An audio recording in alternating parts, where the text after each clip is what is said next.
Hello. मैं चेतन लाल regal, सहआचार्य समाजशास्त्र, राजकीय महाविद्यालय शाहपुरा, जिला भीलवाड़ा।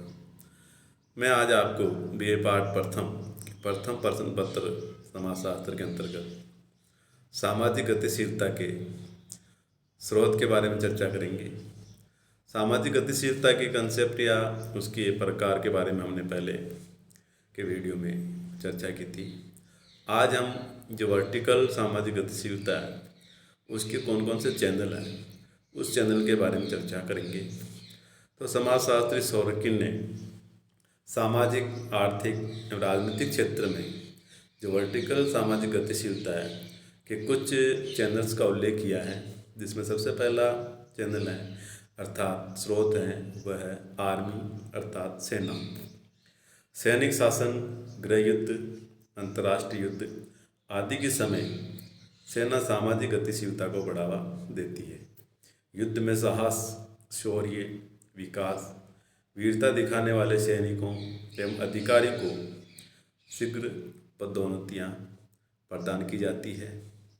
उन्हें विभिन्न पदवियों से सम्मानित किया जाता है। युद्ध में विजय प्राप्त करने वाले राष्ट्र में यह स्थिति विशेष रूप से देखी जा सकती है, किंतु युद्ध में हारने वाले राष्ट्र की स्थिति गुलाम जैसी हो जाती है और विजेता राष्ट्र उन पर जुर्माना व कई प्रकार के शर्तें थोप देता है।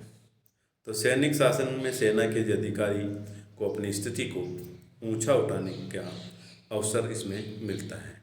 तो यह एक स्रोत हुआ। दूसरा है धार्मिक संस्था। जिन समाजों में धर्म का अधिक महत्व है वहाँ धर्म सामाजिक गतिशीलता को बढ़ावा देने में महत्वपूर्ण भूमिका निभाता है। भारत जैसे धर्म प्राण देश में ब्राह्मणों की सामाजिक स्थिति इसलिए भी ऊंची रही है कि धार्मिक कर्मकांड, पूजा पाठ, संस्कार, भजन एवं ईश्वर आराधना आदि क्षेत्र में उनका एकाधिकार रहा है। धर्म के सहारे ही उन्हें अपनी सामाजिक स्थिति को ऊंचा उठाने का अवसर प्राप्त किया है। इसी प्रकार तीसरा जो स्रोत है वह है स्कूल। तो शिक्षण एवं प्रशिक्षण के द्वारा भी लोगों को अपनी सामाजिक स्थिति को ऊंचा उठाने एवं उदग्र सामाजिक गतिशीलता का अवसर प्रदान प्राप्त होता है। वर्तमान युग में तो शिक्षा और प्रशिक्षण व्यक्ति को उच्च पद दिलाने का एक तरह से लाइसेंस कहा जा सकता है। एक व्यक्ति चाहे निम्न जाति, परिवार, वर्ग व कुल में पैदा हुआ हो, लेकिन वह डॉक्टर, वैज्ञानिक या इंजीनियर की डिग्री प्राप्त करके वह उच्च शिक्षण संस्था और प्रशिक्षण के द्वारा अपनी सामाजिक स्थिति को ऊंचा उठा सकता है। तो स्कूल भी एक वर्टिकल सामाजिक गतिशीलता का चैनल हुआ। इसी प्रकार पॉलिटिकल इंस्टीट्यूशंस हैं, जिसमें इसको हम राजनीतिक संस्थाएं कहते हैं। सरकारी नौकरी एवं राजनीतिक दल भी उदग्र सामाजिक गतिशीलता में सहायक हैं। सरकारी नौकरी से विभागीय परीक्षाएं पास करने पर तथा वरिष्ठता क्रम के अनुसार कर्मचारियों को पदोन्नति प्रदान की जाती है। योग्य एवं कुशल लोगों को सरकार द्वारा राज्यपाल, राजदूत, न्यायाधीश महत्वपूर्ण पदों पर नियुक्तियां दी जाती हैं, जो उनकी स्थिति को ऊंचा उठाने में सहायक है, होती भी हैं। राजनीतिक दल भी व्यक्ति की सामाजिक स्थिति को ऊंचा उठाते हैं। अटल बिहारी वाजपेयी हैं, चंद्रशेखर है, चरण सिंह है, जगजीवन राम, ज्योति बसु है, नबुंद्री पात्र है आदि के जो सामाजिक स्थिति को ऊंचा उठाने में उनकी राजनीतिक दलों की ही महत्वपूर्ण भूमिका रही है। जब कोई राजनीतिक दल चुनाव हार जाता है तो उसके नेता एवं कार्यकर्ताओं की जो स्थिति है उसमें गिरावट आती है। इसी प्रकार पांचवा जो स्रोत है वो है व्यावसायिक संगठन, प्रोफेशनल ऑर्गेनाइजेशंस। तो व्यावसायिक संगठन भी उदग्र सामाजिक गतिशीलता में सहायक हैं। एक व्यक्ति अपनी व्यावसायिक योग्यता एवं कुशलता बढ़ाकर भी समाज में ऊंचा पद ग्रहण कर सकता है। एक व्यक्ति श्रेष्ठ अभिनेता, डॉक्टर, वकील, इंजीनियर, कलाकार या संगीतज्ञ के या एक टीचर बनकर के समाज में प्रसिद्धि एवं प्रतिष्ठा प्राप्त करता है। तो विभिन्न सामाजिक संगठनों जो कि समाज में उनकी प्रतिष्ठा है, प्रतिष्ठित हैं, कि सदस्यता ग्रहण करके भी व्यक्ति समाज में ऊंचा उठ सकता है। इसी प्रकार से सामाजिक के अलावा संपत्ति उत्पादक संगठन छठा स्रोत है, यानी वेल्थ मेकिंग ऑर्गेनाइजेशन। समाज में से कई उत्पादक संगठन हैं जो लोगों को धन कमाने का अवसर प्रदान करते हैं, जो समाज में संपत्ति अर्जित करने की दृष्टि से महत्वपूर्ण है। इन संगठनों की सफलता व्यक्ति की समाज में उच्च राजनीतिक और समाज की जो आर्थिक स्थिति उसमें वह उसको ऊंचा स्थान प्रदान करती है। भारत में जैसे बिड़ला है, डालमिया है, टाटा है, पाटा है, साहू है, दुग्गड़ है, बांगड़ है आदि कि जो उच्च सामाजिक व आर्थिक स्थिति का कारण उनका सफल संपत्ति उत्पादक संगठनों का स्वामित्व है। इसी प्रकार से फैमिली परिवार भी एक स्रोत है। समाज में हमारी सामाजिक परिस्थिति क्या होगी ये इस बात पर निर्भर है कि हमने किस परिवार में जन्म लिया। नेहरू परिवार में जन्म लेना ही एक प्रतिष्ठा की बात है। इसी प्रकार राजघराने या ब्राह्मण परिवार में जन्म लेने वाले व्यक्ति की जो सामाजिक स्थिति है अपराधी, शराबी एवं अछूत परिवार की लोगों की तुलना में सामान्यतः ऊंची मानी जाती है। तो इस प्रकार से ये जो चैनल है वर्टिकल सोशल मोबिलिटी के बताए गए हैं जो 7 हैं। सामाजिक गतिशीलता के लिए एल्विन बर्नार्ड ने भी कुछ स्रोत बताए जिसका भी हम यहाँ पर चर्चा करेंगे, जिसमें पहला है व्यावसायिक उन्नति, ऑक्यूपेशनल इम्प्रूवमेंट। प्रत्येक समाज में एक व्यवसाय की उच्च एवं निम्न सामाजिक प्रतिष्ठा होती है। जूते काटने का कार्य फल बेचने से निम्न है और फल बेचने वाले की पुरोहितगिरी से और कपड़े रखने का कार्य डॉक्टरी से निम्न है।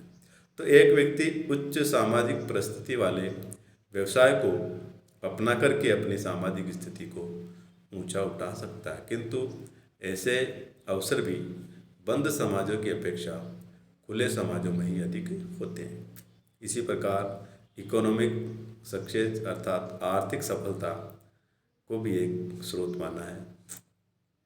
व्यवसाय एवं शिक्षा तथा मुद्रा का जो घनिष्ठ संबंध है, फिर भी ये तीनों पृथक है।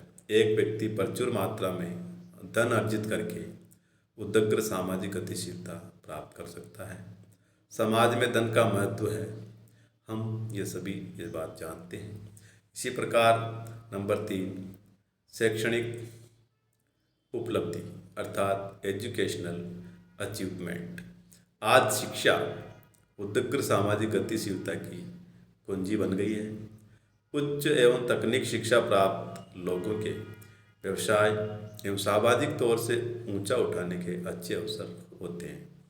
कई देशों में तो इस बात को महत्व दिया जाता है कि आपने शिक्षा किस स्कूल या कॉलेज या यूनिवर्सिटी से प्राप्त की और किस शिक्षक के संरक्षण में आपने ये एजुकेशन प्राप्त की। जैसे सोफिया है, सेंट जेवियर है, सेंट एल्सलेंस स्कूल है तथा दिल्ली या राजस्थान या हीडलबर्ग यूनिवर्सिटी की प्रतिष्ठा ऊंची है। Doctor Dubey, G S. Ghurye, doctor Nagendra, B R. Chauhan, Yogendra Singh, K M. Kapadia आदि ने जो समाजशास्त्री ने इन संरक्षण में इन संस्थाओं में शिक्षा प्राप्त करके छात्रों को अपने को गौरवान्वित समझते हैं।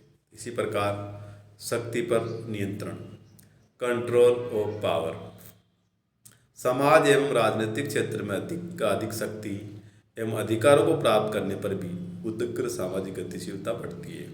तो शक्ति एवं अधिकार प्राप्त होने पर व्यक्ति की प्रतिष्ठा अधिक होती है। नंबर 5 विधिक कारक। विधिक कारक की बात करें तो उदग्र सामाजिक गतिशीलता को बढ़ावा देने वाले कुछ और कारक भी हैं, जैसे अविवाहित स्त्री उच्च घराने में विवाह करके उच्च सामाजिक प्रतिष्ठा को प्राप्त करती है। एक व्यक्ति संगीत, खेलकूद, नृत्य, अभिनय, लीडरशिप या युद्ध में अपनी श्रेष्ठता का प्रदर्शन करके उच्च सामाजिक स्थिति प्राप्त कर सकता है। इसी प्रकार से शारीरिक सौंदर्य तथा बल तथा असाधारण नैतिकता भी व्यक्ति को उच्च स्थिति प्राप्त करते हैं। तो उच्च वर्ग के लोगों की कॉलोनी में निवास करने पर भी व्यक्ति की सामाजिक स्थिति ऊंची मानी जाती है। तो इस प्रकार से ये 5 कारक एल्विन बर्नौड ने उद्दग्र सामाजिक गतिशीलता के स्रोत के रूप में बताया। अब बात आती है उद्दग्र सामाजिक गतिशीलता के सिद्धांत अर्थात theories of vertical social mobility. Sorokin ने उद्दग्र सामाजिक गतिशीलता के निम्नलिखित कुछ सिद्धांत बताए थे, जिसका उल्लेख हम यहाँ कर पाएंगे। नंबर 1, शायद ही कोई ऐसा समाज हो जो पूर्णतः बंद हो, जिसमें आर्थिक, राजनीतिक और व्यावसायिक उद्दग्र सामाजिक गतिशीलता विद्यमान न हो। सामान्यतः जनजातीय समाजों एवं जाति पर आधारित समाजों को बंद समाजों की श्रेणी में रखा गया है। इनमें व्यक्ति अपनी योग्यता और गुणों में वृद्धि करके सामाजिक स्थिति को ऊंचा उठा नहीं पाता है। वास्तव में हम देखते हैं कि जाति व्यवस्था इतनी कठोर नहीं रही है। वर्तमान में तो संस्कृतिकरण के द्वारा निम्न जातियों ने भी अपनी सामाजिक स्थिति को ऊंचा उठाया ही है। भूतकाल में ऐसे उदाहरण हैं जब लोगों ने अपना वर्ण परिवर्तित किया। विश्वामित्र क्षत्रिय से ब्राह्मण बने और वेदों के रचयिता जो व्यास मुनि का जन्म एक मछुआरे के घर में हुआ था, ये हम सब जानते हैं। इसी प्रकार नंबर 2, ऐसा ही कोई भी समाज नहीं रहा जिसमें उद्दग्र सामाजिक गतिशीलता बिल्कुल अबाध या बेरोक टोक हो और एक संस्थान से दूसरे संस्थान में जाने में कोई प्रतिबंध न हो। लगभग सभी समाजों में उच्चता एवं निम्नता का एक क्रम देखने को मिलता है। साथ ही वहाँ कुछ ऐसे नियम भी पाए जाते हैं जो निम्न वर्ग के लोगों को ऊंचा उठाने पर प्रतिबंध लगाते हैं, क्योंकि इससे समाज में व्यवस्था और संतुलन बना रहता है। नंबर 3, उद्दग्र सामाजिक गतिशीलता को तीव्रता, मात्रा एवं व्यापकता प्रत्येक समाज में अलग अलग होती है, क्योंकि प्रत्येक समाज की अपनी आर्थिक, सामाजिक, राजनीतिक, धार्मिक परिस्थितियाँ अलग अलग होती है। अतः उनमें उद्दग्र गतिशीलता की दर भी अलग अलग होती है। जाति व्यवस्था की अपेक्षा वर्ग व्यवसाय में गांवों की अपेक्षा नगरों में उद्दग्र गतिशीलता अधिक पाई जाती है। इसी प्रकार से भारत में आर्थिक उद्दग्र गतिशीलता की अपेक्षा राजनीतिक उद्दग्र गतिशीलता अधिक पाई जाती है। विधायकों और सांसदों द्वारा दल बदल इस तथ्य को स्पष्ट करता है। नंबर 4, एक ही समाज की विभिन्न समयों में आर्थिक, राजनीतिक, व्यावसायिक उद्दग्र गतिशीलता की जो दर है एवं व्यापकता में अंतर पाया जाता है। उदाहरण के लिए प्राचीन भारत में कठोर जाति व्यवस्था के कारण प्रत्येक जाति की जो आर्थिक एवं राजनीतिक स्थिति है लगभग निश्चित थी, किंतु प्रजातंत्र की स्थापना के बाद औद्योगिकरण और नगरीकरण के कारण वर्तमान में भारत में आर्थिक और राजनीतिक गतिशीलता में वृद्धि हुई। इसी प्रकार नंबर 5, उपलब्ध ऐतिहासिक एवं अन्य प्रकार के तथ्य ये प्रकट करते हैं कि उद्दग्र गतिशीलता की तीव्रता तथा मात्रा में वृद्धि या कमी की कोई निश्चित या शाश्वत प्रवृत्ति नहीं देखी जा सकती। यही कारण है कि इसके संदर्भ में निश्चयपूर्वक भविष्यवाणी नहीं की जा सकती। नंबर 6, अगर बात करें तो उद्दग्र सामाजिक गतिशीलता लगभग सभी ग्रुप में धीरे धीरे आती है और इसमें एक निश्चित व्यवस्था पाई जाती है। इसको सामाजिक चुनाव व्यक्तियों के वितरण के द्वारा नियंत्रण में रखा जाता है। तो इस प्रकार से सामाजिक गतिशीलता के सिद्धांत में मुख्यतः 6 बातें जो समाजशास्त्री सोरोकिन ने बताई थी। अब बात आती है अंतर तथा अंतर पीढ़ी में जो गतिशीलता है उसके बारे में हमें यहाँ चर्चा करना आवश्यक है। पीढ़ी को आधार मानकर गतिशीलता के 2 प्रकारों का उल्लेख किया जा सकता है। एक अंतःपीढ़ी गतिशीलता, दूसरी अंतरपीढ़ी गतिशीलता। अब पीढ़ी शब्द को हम अगर आधार मानकर इसकी व्याख्या की जाए कि कई बार हम एक व्यक्ति के संपूर्ण जीवन काल को एक पीढ़ी कहते हैं और उसकी संतति को विभिन्न पीढ़ियों द्वारा संबोधित करते हैं। उदाहरण के लिए हम कहते हैं कि मोतीलाल नेहरू की पीढ़ी या जवाहरलाल नेहरू की पीढ़ी आदि। पीढ़ी शब्द का जो प्रयोग है एक आयु के लोगों के लिए भी किया जाता है। उदाहरण के लिए हम कहते हैं नई पीढ़ी, स्कूल जाने वाली पीढ़ी, कॉलेज जाने वाली पीढ़ी, वर्तमान पीढ़ी, हमारी पीढ़ी, युवा पीढ़ी, पुरानी पीढ़ी आदि। तो भारत की प्राचीन आश्रम व्यवस्था के अंतर्गत एक पीढ़ी का कार्यकाल 25 वर्ष माना गया। इस प्रकार पीढ़ी शब्द की कोई स्पष्ट व्याख्या नहीं की गई। अब बात आती अंतरपीढ़ी गतिशीलता। अंतरपीढ़ी गतिशीलता का तात्पर्य है एक पीढ़ी में धारण किए गए पद को त्याग कर दूसरी पीढ़ी के पदों को ग्रहण करना। अंतरपीढ़ी गतिशीलता प्राकृतिक एवं स्वाभाविक है। आश्रम व्यवस्था अंतरपीढ़ी गतिशीलता का स्पष्ट उदाहरण भी है, जिसमें एक व्यक्ति ब्रह्मचर्य आश्रम, गृहस्थाश्रम, वानप्रस्थ आश्रम और संन्यास आश्रम से गुजरता है। तो यह गतिशीलता व्यवस्थित, सरल एवं जटिलता से मुक्त है। एक व्यक्ति बाल्यावस्था में स्कूल में अध्ययन करता है, किशोर होने पर वह कॉलेज में पढ़ता है, युवा होने पर वह व्यवसाय या नौकरी करता है, तो उसकी ये गतिशीलता अंतरपीढ़ी गतिशीलता कहलाएगी।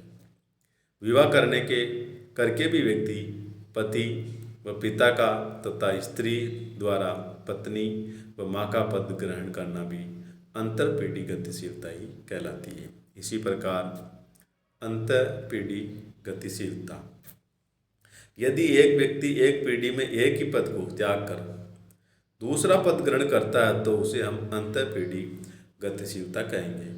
उदाहरण के लिए हम समझ सकते हैं कि 21 वर्ष की आयु का विद्यार्थी अपनी अध्ययन समाप्त करके व्यवसाय बन जाता है या कोई नौकरी कर लेता है तो वह अंतरपीढ़ी गतिशीलता कहलाएगी।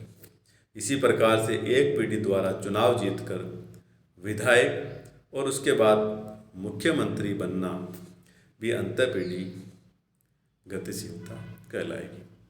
प्रत्येक समाज में हम अंतरपीढ़ी और अंतरपीढ़ी गतिशीलता को देखा जा सकता है, देखते भी हैं। तो गतिशीलता के जो उदग्र एवं क्षैतिज स्वरूपों की व्याख्या भी हम अंतर और अंतरपीढ़ी गतिशीलता के संदर्भ में कर सकते हैं।